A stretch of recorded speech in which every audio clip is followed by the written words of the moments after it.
Okay, here's an example of my vocal cords that are in shape, and I'm going to be making points about unity today.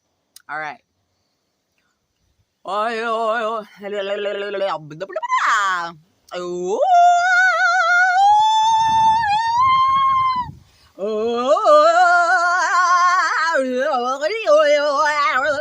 right. I had to get that out of there. I had to do a little bit of basic warm up. Many mumbling mice are making midnight music in the moonlight. Mighty nice, oh mighty no. Do re mi fa sol la ti do. Do re mi fa sol la ti do. All right. So, Ferrojaka, fe, do, re, mi, something, something, something, something, something, something. Isn't that nice? Isn't that nice?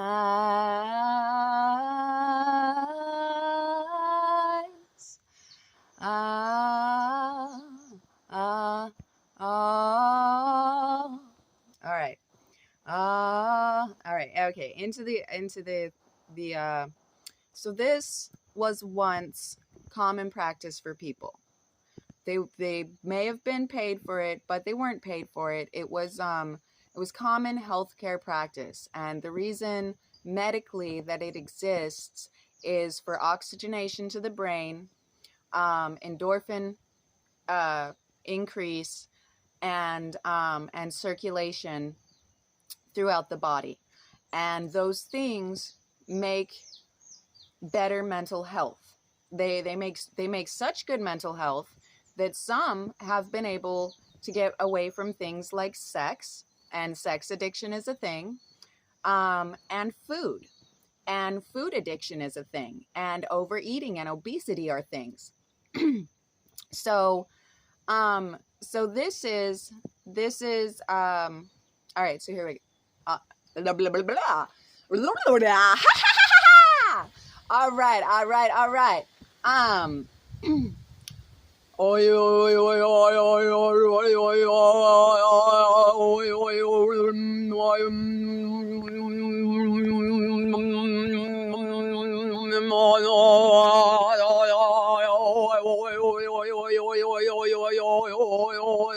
right, so that's Buddhism.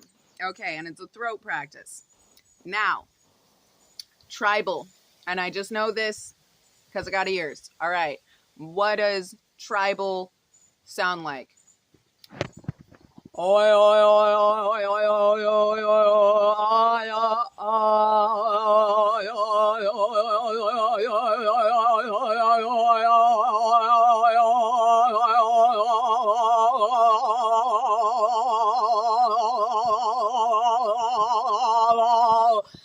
All right, so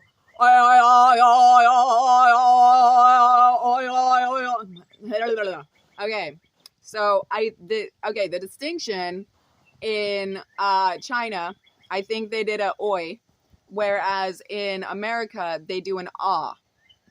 And I'm not trained in either Buddhaic practice of throat omming or American Native practice of throat omming. But let me tell you something. Both of our ancestors practice throat omming. This is a health and wellness practice that the community gave to the people through what is theology or religion. These are our modern terms, okay? Because this is something that is a lot older than me, America. China's old, okay?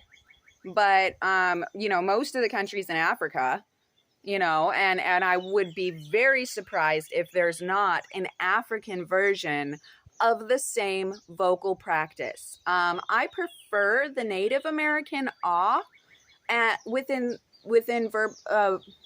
vocal exercises, because I feel like it does better mental health, better blood flow, endorphin level raising, for meditative purposes. And again, this is a practice of meditation, but it's also which is an acknowledged mental health practice, but it's not the forerunner for people that are suffering from mental health. You don't, go into your psychiatrist and have them say, well, first, I want you to do 15-minute a day of vocal practice.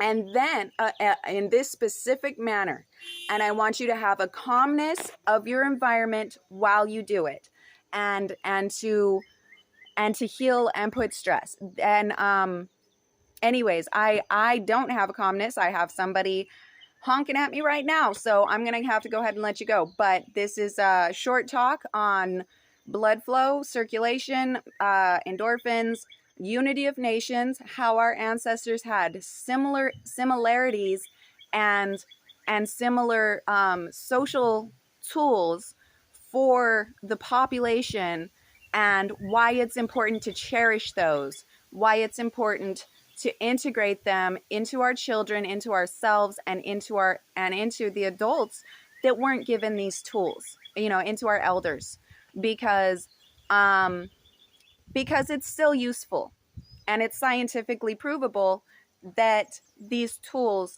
are still useful. Thank you.